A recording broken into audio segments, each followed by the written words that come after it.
Okay, good evening, everybody. It's Wednesday night, and we're going to discuss tonight the laws of Pesach. It is within 30 days. And the problem is, I'm not going to be here for the next 2 weeks, practically. So the next Monday night class will be March 23rd, and the next Wednesday night class will be the 25th, the 5th of Nisan and the 7th of Nisan. Okay, so tonight we're going to start with Pesach. Getting the house ready for Pesach, and so on and so forth. So first of all, the reality is I know a lot of people go away for Pesach. The reality is the best thing is to be, as the pasuk says, Ashrei Yeshvei V'Secha, praiseworthy of somebody who sits at home. For the children, it's very important to see the way you prepare the house for Pesach, and nothing comes to sitting down at your own table with a seder rather than doing it in a public place of a hotel. So the best thing is really for people to be home for Pesach and get the house ready for Pesach. That's one thing. Another thing which is very important for people to understand, Pesach is a very strict Yom Tif because the Torah says you cannot own chametz, you cannot see chametz that belongs to you. When it comes to all the other non-kosher foods, the Torah doesn't say you're not allowed to see pig. The Torah doesn't say you're not allowed to own pig. I mean, it says you shouldn't raise pigs. But you shouldn't, I mean, there's nothing wrong with owning something not kosher. You're not allowed to eat it. When it comes to Pesach, the Torah is very, very strict. That not only are you not allowed to eat Pesach, chametz on Pesach, but you're not allowed to own chametz on Pesach. You're not allowed to see chametz that belongs to you on Pesach. And therefore, we have to make sure. That's why the Chacham was strict. You have to search for chametz. There's no such thing as searching for milk and meat or searching for anything. The Torah says you have to be very extremely careful and make sure there's no chametz in the house, as the commentators explain, because chametz we're used to a whole year. Treif we never eat. So therefore, people have to be extremely careful when it comes to Pesach.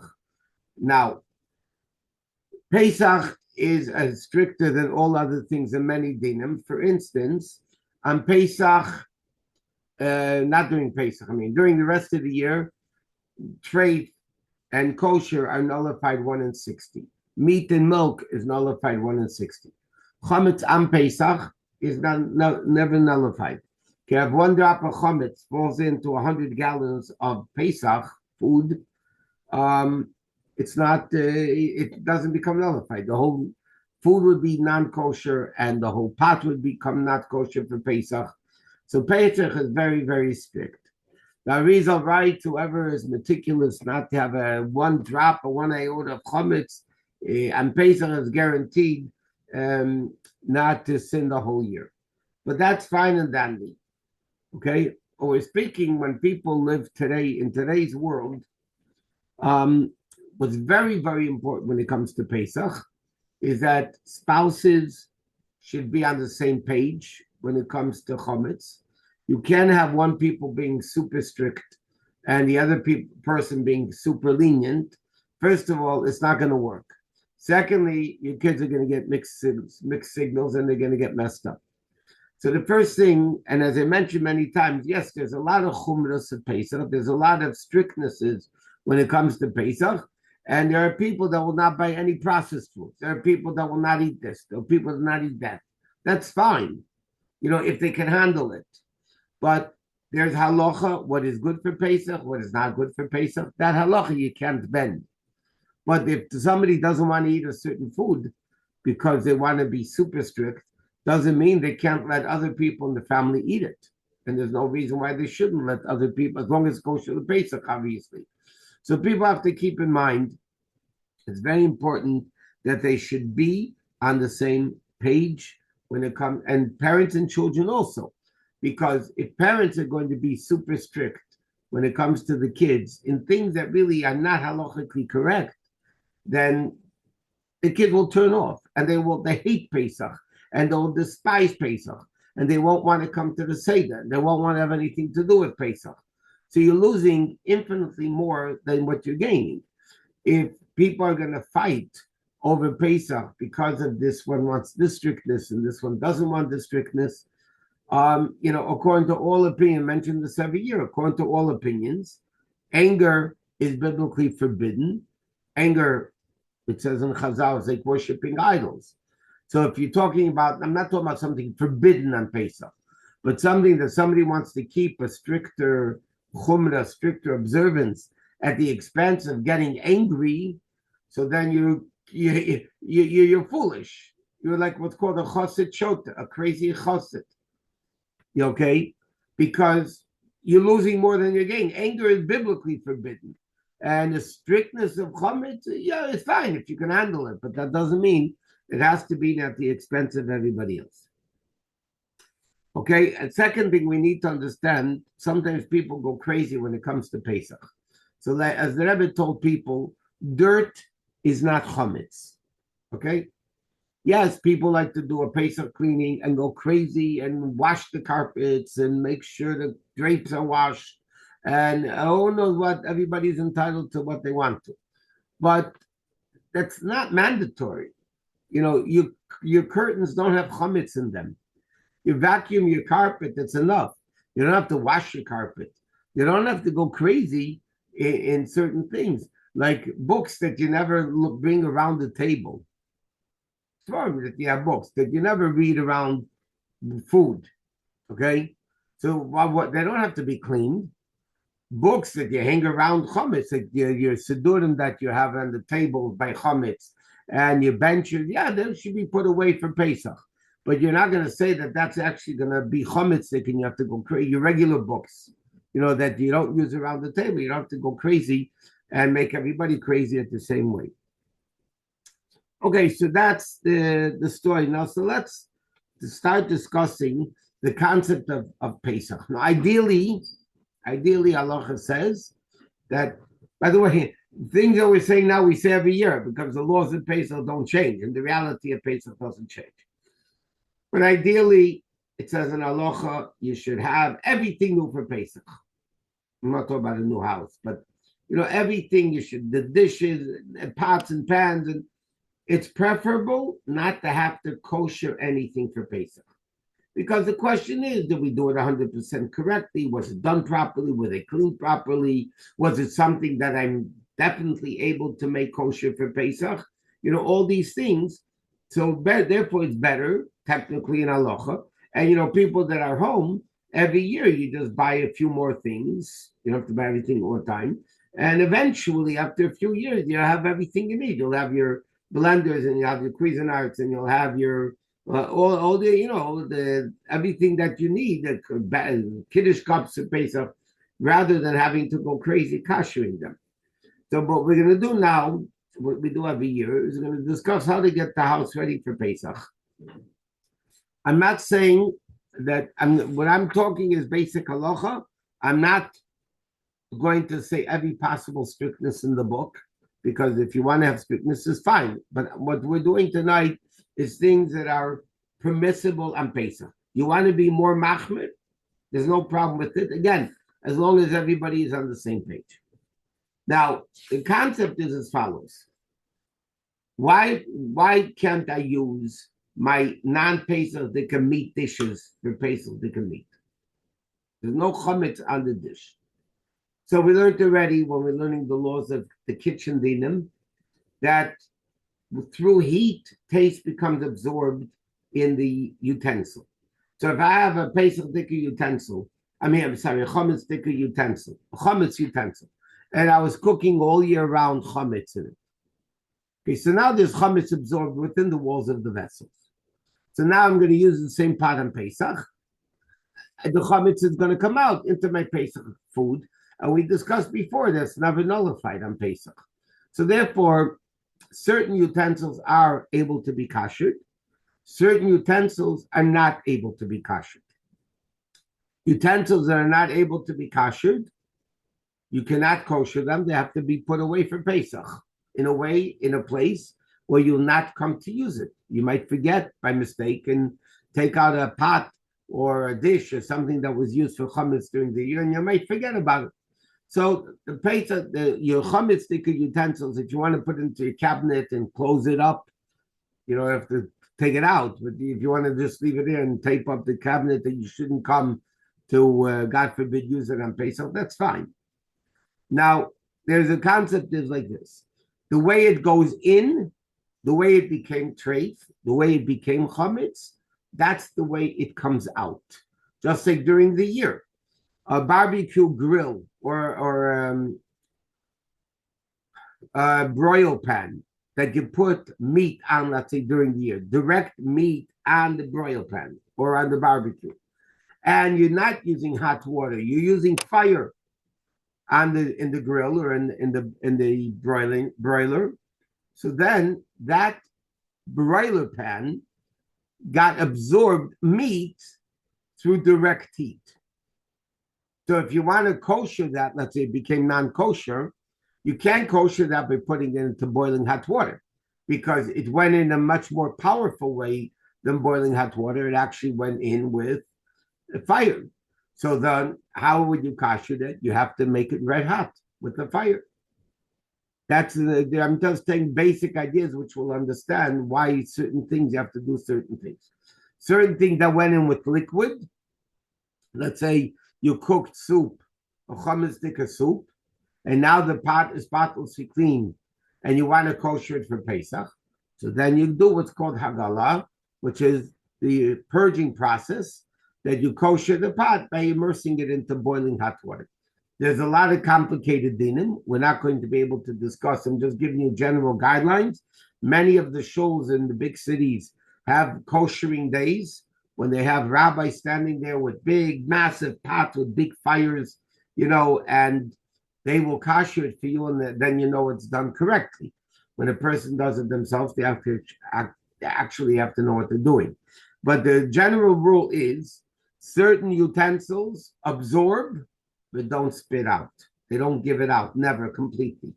Earthenware vessels, you can't kosher. Ceramic, you can't kosher. Why? Because it absorbs. But even if you're going to put it into boiling hot water, it will never remove all what's inside it, and therefore it can't be kosher. Glass, Sephardim are lenient with glass when it comes to Pesach. Ashkenazim are not lenient when it comes to glass during Pesach. So for Ashkenazic people, any utensil that was used with heat, with glass or whatever it may be, cannot be kosher for Pesach. There's other problems. If you had cold chametz soup in a pot in the refrigerator for more than 24 hours, it's considered as if it was cooked. So then you would have to kosher that pot also. Something that became in contact with direct fire, like your ovens, then you might have to blowtorch it. Or there's certain leniency that if the oven is spotlessly clean, which means you actually look inside with a flashlight and make sure that there is no drop of chametz inside the oven. We'll get to more details of that, and then there are opinions say if you turn it on to the highest, which is broil, for an hour or so, then it koshers it substantially, not according to all opinions, but many people are lenient with that. So let's go through the easier things in the kitchen, and then we'll get to more practical, what needs to be known, how to get the house ready for Pesach. So again, you just start with the kitchen, okay? The kitchen, your kitchen table, let's say we're going to go just in a systematic way. A kitchen table that was used with chametz during the year, and you didn't always cover it. So what needs to be done for Pesach, you can't always kosher. You're not going to pour boiling hot water over your kitchen table. So what you need to do is make sure it's spotlessly clean, and then it has to be covered. It has to be covered with a cover that will not drip, will not come off. So you have to, some people will put like linoleum on over the table and then put the tablecloth over it. Anything that covers the table properly and will not come apart. Like if you put aluminum foil on the table, you're going to put a pot down and it's going to rip it. So then you're coverless. So that wouldn't work. But if you have a table or chairs, the kitchen table and chairs, they have to be thoroughly cleaned. The chairs you don't have to cover. You're not eating on the chair, but the tables have to remain covered for the duration of Pesach. And then when you're eating dairy, you put a dairy tablecloth on, you put a meat tablecloth on, and the table is always covered. Same thing, the chairs have to be thoroughly cleaned. That's all you have to do. The next is let's go to the refrigerator. The refrigerator, because there's chametz in there a whole year, and things do spill in the refrigerator, but it's all cold. Okay, so therefore, halachically, what needs to be done is there's a refrigerator and freezer, by the way. You have to empty out the refrigerator from chametz, obviously, and it has to be spotlessly cleaned. Sometimes in the freezer and the door, you have those gaskets that rip, and sometimes there's chametz and there's holes in there. You have to make sure that the refrigerator and freezer are spotlessly cleaned. Then halachically, that is enough. Many, many people are machmir. They will at least line the shelves with whatever they sell today now. The shelf liners, you cut them up the size of the refrigerator drawer shelf, and then you can even save it from year to year if you want.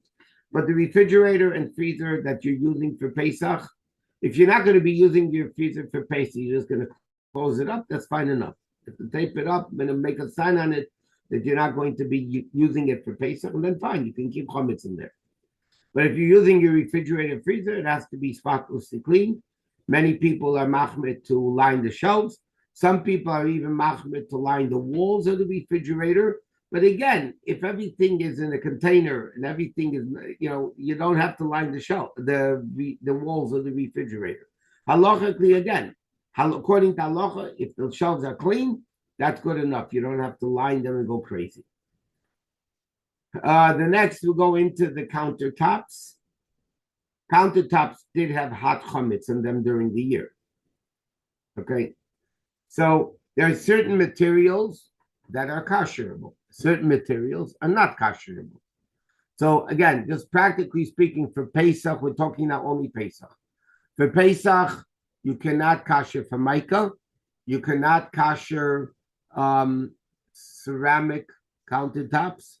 You cannot kasher tiled countertops, and even something like marble or sometimes you're talking, you just forget the words. Marble or granite could be kashered. Now, granite also, if you want to kasher granite, we'll explain soon how to do it in a second. But granite, you have to make sure it's not a granite composite. Many countertops are made of ground up granite, and then they mix cement into it, and they make it into a beautiful countertop. But that's not kasherable for Pesach, that countertop. Why? Because the cement is earth, and earth is not kasherable. If you have a tiled, let's say, even granite tiles, let's say, I don't know if to make them. Let's say there's granite tiles, but the grout in between the tiles is ceramic, is stone. I mean, is cement, whatever. You can't kasher that because it's all earthenware. So those countertops you can't kasher. But if you have a plain slab of marble, a plain slab of granite, or not quartz. Quartz we don't kasher for Pesach, but quartzite, as it's called, is kasher. It's different than quartz. Quartzite is kasherable for Pesach. So how do you kasher, let's say, your countertops that are kasherable for Pesach? You make sure they're spotlessly cleaned. You don't use it for hot for 24 hours prior to the time you want to kasher it. And then you pour eventually, and then we'll tell you which pot to use, you pour boiling hot water all over the countertop. You're going to get your floor wet, but you'll have a kosher counter. Some people are stricter, and not only do they kasher it, but they also cover it. Because maybe the kashering wasn't done right. But by the way, if you're going to be koshering your counters with a proper covering, with a proper, because some people make, these thin, I don't know what the material is. It's actually a little thick thing they cover the countertop covers. Then halachically, you don't have to kosher it because it's covered and it's not going to go through. It's not going to rip. It's solid. So then halachically, you just cover the countertops. And everything you cover with it, again, as long as it's not going to rip, that's fine. Some people use contact paper. The problem with contact paper, it doesn't come off after Pesach. The problem with contact paper, you can't put something very hot on it. It's going to melt it. Whatever. But anything that covers the countertops properly, then you clean it. You don't have to kosher it. You just cover it. If you want to not cover it, then if it's material that's kosherable, you have to pour boiling hot water all over it. Some people, and machmir, to use a hot rock that they heat up on the stove top, and they take with tongs, and they pour the water over the hot rock as it goes all around the countertop, and that's the preferred method of koshering. But if somebody wants just to pour boiling hot water, halachically, it's fine, and that would be ample for Pesach, if they want to do it that way. The next, let's get to the sink. The sink is a bigger problem because there's hot chametz all over the place. Now, when you're talking about a sink, the best thing, okay, if you have a metal sink, we'll talk about it in a minute. If you have a non-metal sink, you really can't kosher it for Pesach. Unless it's something like quartz of it, I don't think they make sinks like that. You can't kosher a sink for Pesach if it's not metal. Many sinks are enamel, many sinks are porcelain. You can't kosher that for Pesach. And by the way, a lot of the new modern faucets, by the way, some of them look like metal, but they're actually plastic. Plastic cannot be koshered for Pesach. I'm not talking about year-round. Plastic cannot be koshered for Pesach. So if somebody has to check and make sure that they have a faucet and the handles, that turn on the water, you have to make sure that it's metal, because if it's not metal, you can't kosher it for Pesach. And what you have to do is, it's better to pour boiling hot water over it anyway, but then you have to actually cover it. You can cover it with practical thing. You can take cheesecloth, which is bendable, and you can make a few layers of cheesecloth all over the faucet, and then you don't have to kosher it. I mean, you can kosher it. Better would be to pour boiling hot water over it anyway, and then to cover it with cheesecloth or anything like that would just stay on. You put rubber bands on it if you want to hold it in place properly. But if you want to kosher a sink, number one, the sink cannot be used for hot things 24 hours prior to the time you want to kosher. Now, I'm talking not halacha practical. You have to kosher before Erev Pesach. Some people are machmir even 3 days before Pesach, but you're allowed to kosher until Erev Pesach in the morning at a certain time. So let's not leave koshering for Erev Pesach, okay? Because then you go into problems. If you want to kosher something, anything that you're koshering, anything that you want to kosher with hagala, which is the purging process, the hot water process, cannot be used for hot 24 hours prior to the time you want to kosher it.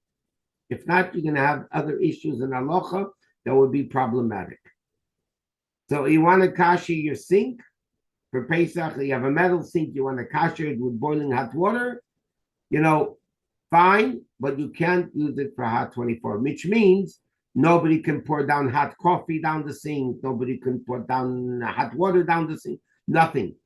Now, the only way that works, as I mention every year,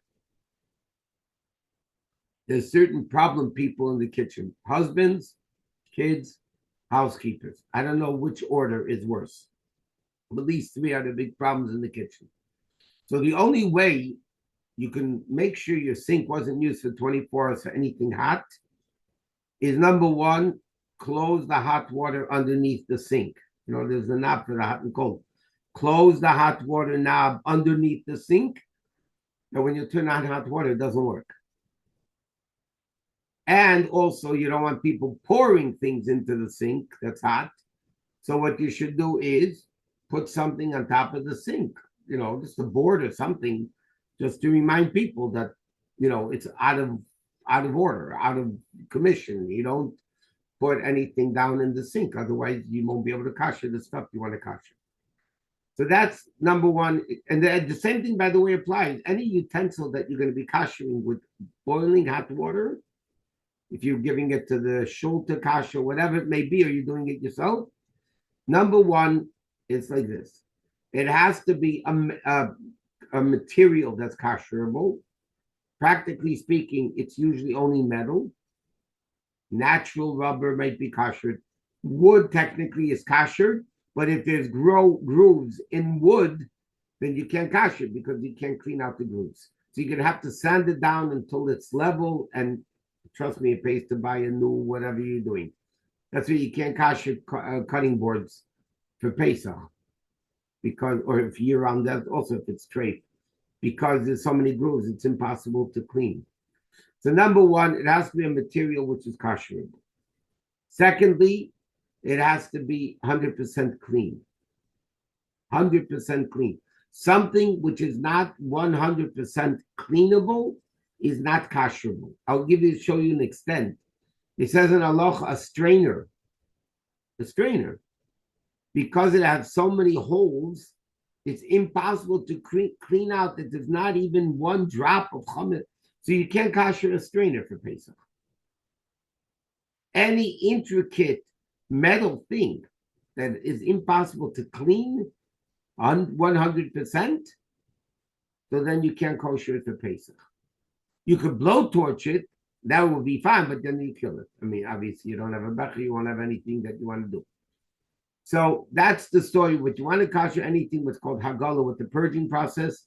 Again, the best thing is bring it to a place that does koshering. Secondly, it has to be not used for 24 hours. It has to be spotlessly cleaned, and there's no grooves or anything that doesn't allow it to be cleaned. So if you want to kosher the sink, then you have two options. You could either take a chametz pot that you kosher first. In other words, you fill it up to the top, a chametz pot, let's say that wasn't used for 24 hours. You fill it all the way to the top, bring it to a bubbling boil, and then it says in halacha preferred, you don't have to. Preferred is to put like a hot rock into it, that the water should overflow, because you have to kosher the outside of the pot, right? Because you want to use it for Pesach, for koshering. So then you have to make sure the whole outside becomes kosher. Then the pot now is kosher to use for Pesach. And then what you do is you refill it, and now, 3/4 full, and then bring it to a bubbling boil. Then you kosher, as we'll explain in a minute. Or you can use a Pesach thicker utensil. It's a Pesach thicker pot that wasn't used for 24 hours also. You fill it up to the top, bring it to a bubbling boil, and then put the things in that you want to kosher. When you're done koshering, you just let the pot boil again, fill it to the top and let it boil. That's fine. Those are two ways of using either a chametz pot that you kosher, or a Pesach pot that you're going to just re-boil the water after you're done, and that's fine. Many places in the big shuls, that do this koshering process, they have special big utensils they only use for koshering. So they don't use it for chametz, they don't use it for anything else. They just use it for koshering, and that's the best way of doing it. Okay? Now, what happens if a pot that you want to kosher is too big to put into a pot? You don't have a pot big enough to immerse a whole pot that you want to kosher. So the din is, you could do koshering in stages. You could do half, put it into boiling hot water in the way we're going to tell you in a minute, and leave it in there for 10 seconds, take it out, rinse it under cold water, turn it over, and put in the second half. But you have to make sure between both kasherings, every part of the pot is in that bubbling, boiling water. Okay? So let me just explain the process. Because let's say you want to kasher cutlery for Pesach. So you have to make sure, number one, that there's no intricate design on the cutlery. Or let's say you have a knife with a wooden handle. That's not kasherable for Pesach. Not because wood is not kasherable. Because any knife that is a two-piece knife, there's no way to ascertain 100% correctly that there's no chomit in between the groove over there. So any two-piece cutlery piece, you can't kasher for Pesach. But let's say it's a one piece and you want to kasher. Okay, so you bring this pot to a bubbling boil. Now you have to be very careful when you're kashering. It says, besides, don't burn yourself. It says that when you're kashering it, the water must be a bubbling boil. A heavy boil, rapid boil is called. In halacha, it's called ma'ala babois. It's cooking of bubbles. Now the thing is like this. Sometimes when you put something into that water, let's say you put a little pot or some cutlery into the water, it's going to stop bubbling. So that's an issue. You have to make sure the water is waiting until it starts rebubbling again and leave it in there. Now you have to make sure when you put stuff in that every part of the utensil will, not at one time necessarily. It's not like mikveh, the whole vessel must be immersed at the same time. But kashering, you just have to make sure that the fork, knife, or spoon, whatever, is being covered with water. The best thing approximately is to leave it in for 10 seconds. And the custom is afterwards to rinse it up under cold water. If you didn't do it, it's also fine. If you didn't rinse it under cold water, it's fine. Now, so if you want to kosher the stainless steel sink, you have to make sure it wasn't used for 24 hours. Some people are machme again. If you want to kosher a sink because it's direct hot water over there, they'll use it with a hot rock. Heat up a brick, not a little stone. Heat up like a brick, make it red hot on the fire, and then you take it with tongs, holding it carefully, and then you pour the water over the sink as you go all the way around. Let me just explain that people should understand what's the logic behind that. Why do you need a hot iron? Some people use an old iron, by the way. Will also, if you plug it into the wall, and make sure you unplug it, or else you kosher yourself. You unplug it, and then as the iron is very hot, you can pour the water, at least it has a handle. You pour the water over the sink or the iron, or you can put it over the iron or pour it on the sink and go over the sink with the iron. The reason for that is very simple. I'll explain in a second now. Really, to kosher something like you want to kosher a pot, you have to put it into a bigger pot. You want to kosher cutlery, you have to put it into the pot because that's boiling hot water. Pouring out water is not as hot as the water itself that you're bubbling. So technically, if you want to kosher the sink, you're going to have to put the sink into boiling hot water, which you can't do, obviously. So what do? The rock, halachically, heats up the water that you're pouring off. It heats it up because of the heat of the rock. It heats it up as if the sink would be inside water. Now, it's interesting. The hotels, by the way, have these big, they have to make a cup of coffee or tea. They have these electric immersers. It's a coil. You plug it in, you put it into the water, and it boils up the water. So in the hotels, by the way, have the commercial ones. So those ones, what they do is actually interesting. They fill up, they don't use the sink for 24 hours. They fill the sink up all the way to the top, all the way mamish to the top. And then they have these electric immersing things, whatever they're called, and they leave it in, and the water actually boils. It's like boiling a cup of coffee. The whole sink becomes boiled. And that's very good because that's like you put the sink in the boiling hot water rather than pouring off water from a boiling pot. But people don't have that. But you have to make sure you're covering all parts of the sink. Then you have to make sure about the faucets. And we said You have to pour boiling hot water all over the faucet. In addition to that,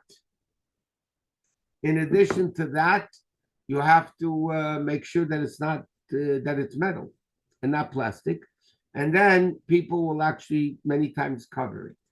Now, the bottom of the sink, at the bottom of the faucet, I mean, there's this screw-on thing. It's a little filter. Okay, if you open that up, you'll find dirt in there. I'm not saying necessarily it's chametz, but it's in the water. But many people will take it out and clean it, or just take it out and leave it off for Pesach. All it does is just keeps the stuff out of the water. Porcelain sinks are not kasherable, so I'm going to tell you what to do with the sink that's not kasherable. What you do with the sink that's not kasherable is you have to get these sink inserts.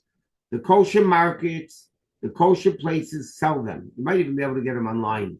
They have different sizes, big and small. And the bottom line is you put this insert, it even has a drain at the bottom. Okay, so it becomes like a sink in a sink. And it goes over the edges of the sink.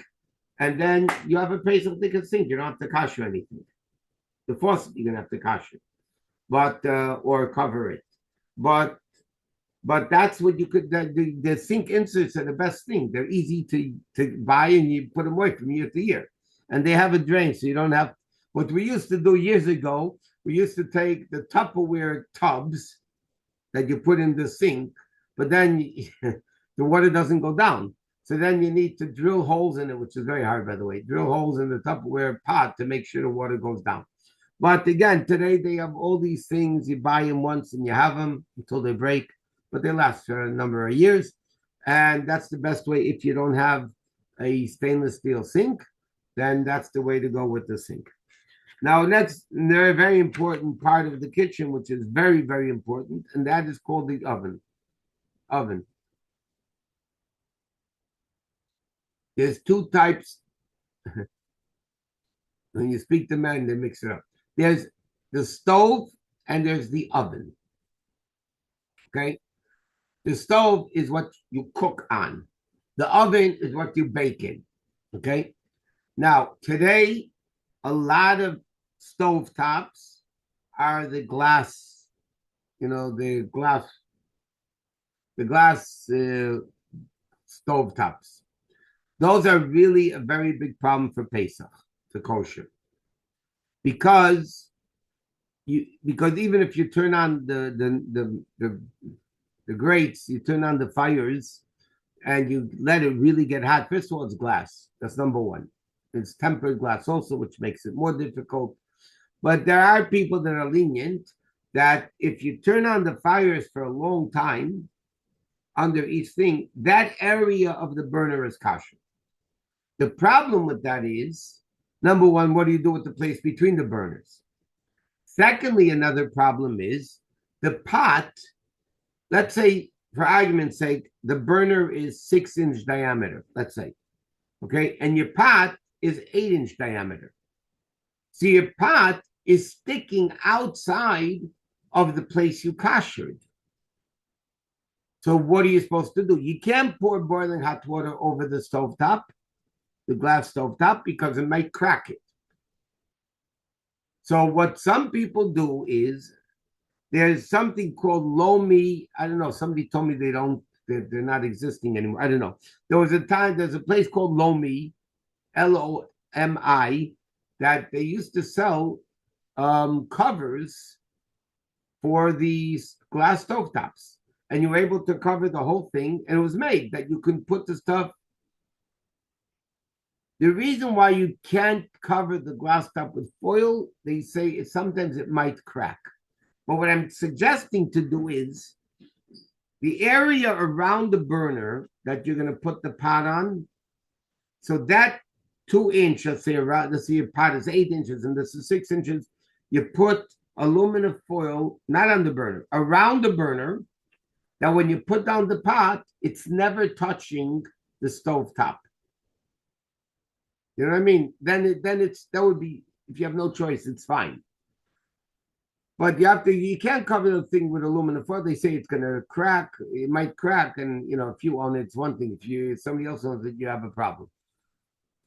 So that's what you do with the glass. Otherwise, if you have a gas stove top, okay, so you have now like this, and a regular gas stove top. When a fire comes out, you have that metal that's on the actual fire, and then you have the grates. Now the grates, because they were used for chametz a whole year, the grates have to be the Alter Rebbe holds they have to be made red hot. Other people maintain you don't have to make them red hot, but they have to get very hot. So if you have a self-cleaning oven, which gets up to 900 degrees, and I'll talk about the new self-cleaning ovens, do not necessarily get up to 900. They might get up to 250. There's a whole new style. It's Aqualift and other names that they have. The new self-cleaning ovens, years ago, the self-cleaning ovens used to get up to 900 degrees. Now, 900 degrees is called blowtorching red hot. And that's the way it cleaned the oven. The immense heat actually burnt everything out.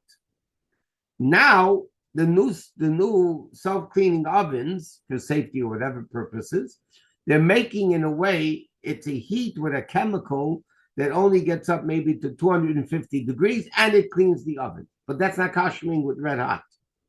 Okay? But then it gets back to the stovetop.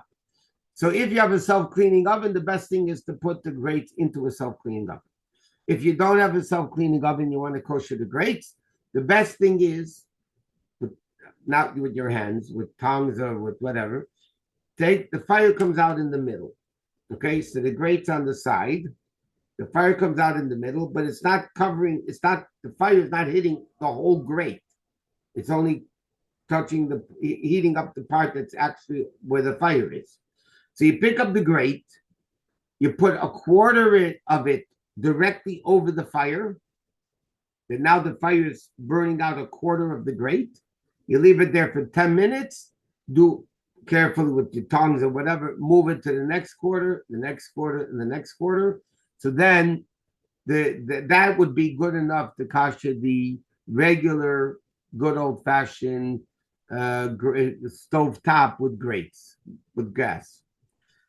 Again, you could do all 4 burners at the same time if you want. And if you do it at night or you close the light, and you'll see a glow on it, so that's also fine. Some people will take a thick blech, used for Shabbos, and they'll put it all over the top of the stove, and they'll turn on all the fires and leave it on for a long time. That also, but sometimes you make the stove top discolored. But whatever way you do it, those have to be koshered red hot because they're used with fire red hot. That's the stove. If you have the good old-fashioned electric stove tops that the coils turn red hot, that's also very easy. You clean it out, obviously, and then you turn it on. When it gets red hot, you leave it for another 5 minutes, and then that's good. As far as the ovens are concerned, again, if you have a regular self-cleaning oven, the old 900-degree self-cleaning oven, you leave the racks in. You can put whatever else you want to kasher that can handle that amount of heat, like the grates of the stove. You put it into the self-cleaning oven, turn it on for 3-hour minimum, and then that's kosher. Now, the problem with the self-cleaning oven is the door of the self-cleaning oven. The door of the self-cleaning oven doesn't get the 900-degree heat. There's a thing that comes down that doesn't allow, because it would crack the glass. So because that's not kashered properly and the door is filthy and chametz and hot and everything else, so what you need to do is with heavy-duty aluminum foil, line the inside of the door, and if you want a practical solution, you wrap it out that it goes out over the outside of the door, protruding, then you tape it down on the outside after the self-cleaning oven. Not during. After this oven is self-cleaned, you want to do the door better. So you line the inside of the door. Okay? The door will still close, by the way. and you put the aluminum foil in a way that you wrap it on the outside and tape it down, so then the aluminum foil won't move around every time you open and close the door. That's the best way of doing it. Again, if you don't have a self-cleaning oven, what you really need to do is clean it out thoroughly and spotlessly. You really have to take a flashlight and check it out and make sure it's really, really clean. And if you want to be lenient, there are opinions that say you could turn it on to the highest for an hour to 550, which is broil, and that would also technically be good enough. Now, things that are, by the way, anything which is coated, Teflon or any other non-stick stuff can never be kosher. Now, when it comes, let's say, let's go out of the kitchen for in the kitchen. Technically, you can use the same dish towels that you use a whole year if they're washed in the machine properly, and you check them, make sure there's no chametz, stuff on it, make sure it's spotlessly clean. Halachically, you can use the same dish towels. Halachically, you can use the same tablecloths that you do for the year. The custom is by Yidden, you have separate dish towels, you have a new tablecloth, and you put it away from Pesach to Pesach, from year to year, and you have it. That's okay. The dish does tablecloths. Now, your candle holders that you bench licht, that you have around the table a whole year, you don't have to kosher them. What some people will do is they won't put the tray directly on the table. They'll put something underneath the tray, because the tray was on a chametz table a whole year. So they'll put something underneath the tray, or technically aluminum foil or something nicer, that the tray is not actually touching the table, which is a Pesach table, when that was on a whole thing. Now, blenders, all that stuff, ideally, you really need to get new ones for Pesach. Okay, now there's other stuff. You need to remember a few things. Number one, your vacuum cleaner, we mentioned this every year. Your vacuum cleaner bag, or if it's bagless, you have a vacuum cleaner that you're vacuuming a whole year. There is chametz in that vacuum cleaner. So what you need to do, the last time that you're doing a chametz vacuum, what you need to do is empty out the bag or change the bag or wash it out. But you have to make sure the inside of the vacuum cleaner is clean, because otherwise there's chametz and the crumbs that it picks up. You might even have a bigger problem with it might be a larger amount. So you have to make sure it's clean, and then technically you're allowed to use the vacuum cleaner, not on Yom Tov, obviously, or Shabbos, but you can use the vacuum cleaner that you want to use for Pesach. Another thing which is not such what's called a wild chumrah. By the way, okay, microwaves you cannot kosher for. I'm just speaking practical now. Microwaves you cannot kosher for Pesach. Dishwashers you cannot kosher for Pesach. Okay, the good old hand dishwashers that are always Pesach dik. Well, sometimes when you clean your hands, you're Pesach dik. So that's not that wouldn't be an issue. You don't kosher dishwashers for Pesach. You don't kosher microwaves for Pesach, and all those things that you don't kosher for Pesach. But what you need to be very careful with, and this is not such something a wild chumras they say, but this is a very, very important thing, and that is your cars. If you have kids and you have carpool and your kids eat in the car, you will find chametz in every single quarter of an inch of that car, under the seats, in between the seats, on the floor, on the ceiling, whatever. And it's, by the way, it's not what's called, it's not a wild chumrah. Your mamish chametz, the kids eat there, you should be surprised what you find under the seat, in the seats, in between, between the seat and the back. You stick your hand in there, you'll be surprised what you find. You might find the whole dinner there. So you really have to, that is not, some people And it might be worth spending the money to detail the car, at least the inside. You don't need to detail the outside. The outside you can just get a regular car wash. But if you want to detail the car for Pesach, and again, if you're adults and you don't eat in the car, you just vacuum it out. There's no chametz in there. But if you have kids and you do carpool, it would be definitely advisable, just in practical, you spend a lot of time on this, by the way, and time is money in America, not in Yiddishkeit, but in America, time is money. What they would do is to make sure that they detail the car, and they take out the seats, and they clean out, and they mamish, clean it out in a very thorough way, that there's no chametz around over there. That has to be done. Does anybody have any other questions before we move on to other things? If somebody has a question, now is the time to ask it, because then we're going to move on to other things about Pesach that people have to know.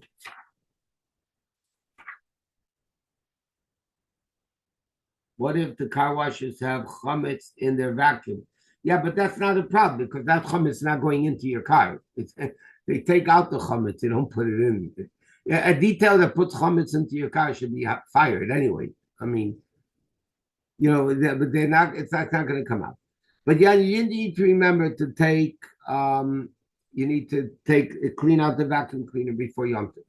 Women that cook with their rings on. It might sound funny, but it's not. Women that make challah with their rings or bake and cook with their rings. So you have to clean out the rings properly. I'm not saying you should kosher them, but what you need to do is, preferable when you cook during Pesach or for Pesach, you don't wear your rings when you're cooking. When your mom is dealing with hot stuff, it would be preferable not to use the ring, wear your rings, meaning while you're actually cooking for Pesach, because the rings you absorb chametz. If you're cooking chicken soup or whatever, chametz stick of soup, and it squirts onto your ring, so that ring is chametz stick. And again, Pesach is very strict, so you wouldn't want to use it when otherwise you could wear it. It's not a big deal. Another thing everybody has to remember is to sell your chametz. Okay, everybody has to remember, don't wait for the last minute to sell the chametz, because people are of the impression, wrongly so, by the way, that I sell the rabbi the chametz, and therefore after I sell the rabbi the chametz, I cannot use my chametz anymore. So therefore, when can I go to the rabbi to sell the chametz? After I'm done with everything for Pesach. That is not correct, and not only is it not correct, it's wrong, and it causes problems. You don't sell the chametz to the rabbi. You are appointing the rabbi to be your agent, that on Erev Pesach, he can sell you. It's a power of attorney. You're giving the rabbi, you're not selling him the chametz. You're giving him the power of attorney that when Erev Pesach, he has the right to sell your chametz. But that doesn't mean you have to sell the chametz when everything is Pesach decorated. It's not right. It's just wrong. And what happens because of that is people wait for the last minute, and then they get busy, and they end up not selling the chametz, and then you have big problems. Halachically, you have massive problem. You might have to throw out all your chametz in the house. It's a big problem. So wherever you are, you can do it online. It's better, by the way, to do it in person. If you could do it in person, you should sell the chametz to the rabbi. I mean, again, you don't sell the chametz. You're pointing him. You say the expression, you sell the chametz to the rabbi. But legally, you're not selling it to the rabbi. You're making power of attorney. Now, if you're going to a different time zone, you should inform the rabbi where you're going to be. Now, let's say, for argument's sake, Hashem should help, the war will be over very soon. Let's say you want to go to Israel for Pesach, but you're here. Okay? Now, if you appoint the rabbi in LA, let's say to sell your chametz, when the rabbi sells the chametz out of Pesach, by you it's already Pesach. So then the rabbi can't sell your chametz anymore because it's not yours. It's Pesach. So what we in LA make, by the way, we sell chametz a day earlier also. For people that are going to Israel, we have a separate sale with the non-Jew. He comes to my house the day before Erev Pesach, and we sell chametz for people going to Israel, Europe, whatever it is. People that are going to New York, you can also either sell the chametz the day earlier, or you sell your chametz in New York. Because again, when the rabbi sells the chametz here in LA, I'm talking about LA versus other places, then by the time he sells the chametz, New York is 3 hours ahead, it's too late to sell the chametz already. Because the rabbi here sells the chametz like an hour or half an hour before the end time, and in New York, it's already chametz. It's already Pesach, which he wouldn't be able to sell you chametz. So you just make sure to tell the rabbi where you're going, because it goes where the person is, not where the chametz is. And if you're planning to, let's say, go to New York for Pesach, and you're going to sell your chametz in New York, and then you're going to come back here in the middle of Pesach, just tell the rabbi what the story is, and the rabbi will straighten it out for you and figure out the right to simple right way of where to sell the chametz and how to sell the chametz, and that wouldn't be a problem at all. Another thing that you need to keep in mind is bedikas chametz. You have to search for chametz. I'm doing these things now because, again, the next Wednesday night Pesach class will be the 7th of Nisan, which is March 25th. And for the Monday night guys, the next class will be the March 23rd, the 5th of Nisan, because I'm going to be out of town. So bottom line is that you have to make sure to do bedikas chametz. Now, bedikas chametz does not have to be done only the night before Pesach. I'll give you an example. If you're planning to make your kitchen Pesach, let's say you're planning to cook a week before Pesach, okay? Your kitchen is going to become Pesach a week before Pesach. So what are you going to do bedikas chametz in your kitchen? The night of bedikas chametz, after you cooked already, and you're going to start looking for chametz in the kitchen? That doesn't make sense. So bedikas chametz could be done anytime. It has to be done at night. But let's say next Tuesday, I want to make my house Pesach, okay? So Monday night, if the kitchen's clean, Monday night, I can take a candle, I can take a flashlight, it doesn't matter. No bracha, I do it at night. I do bedikas chametz in the kitchen. And now, after I search, no bread, no nothing. Just take the flashlight or the candle and search in the kitchen and make sure there's no chametz there. Then the kitchen is done. If you want to do your whole upstairs before the night after bedikas chametz, you could do it now. You could even do it now. But you have to make sure there's no chametz brought into the room. And it has to be done at night. People that are going to be in their businesses and Yom Tov of Chol Hamoed have to do bedikas chametz in their office. The non-Jewish workers, that's their problem. That's not your chametz. It's not your headache. But if you're going to have it, you have an office in a building somewhere or in a warehouse, and you're planning to be there for Chol Hamoed, you have to do bedikas chametz in that room that you're going to be in, and you have to do it at night, and you have to do it, properly. You have to do bedikas chametz in your cars. A lot of people aren't aware of this. Chametz, any room that you bring chametz into during the year, the Gemara says you need to check for chametz. Your car is a place that you bring chametz in. So you get a car wash, whatever. That night, take a flashlight, go through the car quickly. Doesn't have to take long. The car is clean officially. You have to check the trunk, the glove compartment. You have to check all those things. Purses that women are going to use during Chol Hamoed, you have to make sure you have to check them beforehand that there's no chametz. People put gum, candies. People put cookies. I mean, there might be real chametz. You can take out a purse or a handbag on during Pesach to use, and you open it up, and you're going to find chametz. It's a problem. We mention every year, it's late already, but we mention every year, it's inevitable that people send other people, shalach manas for pay pudim, and they send it by whatever, UPS, FedEx, whatever. And I can't tell you, every year I get calls about people, they get a delivery of shalach manas with hamantashin in it during Pesach. Or somebody sends out samples of Kellogg's cereals. One year in Long Beach, California, the whole city of Long Beach got samples from the Kellogg's company, or Post, I don't remember which one it was, of sample little boxes of cereal, real chametz, during Pesach.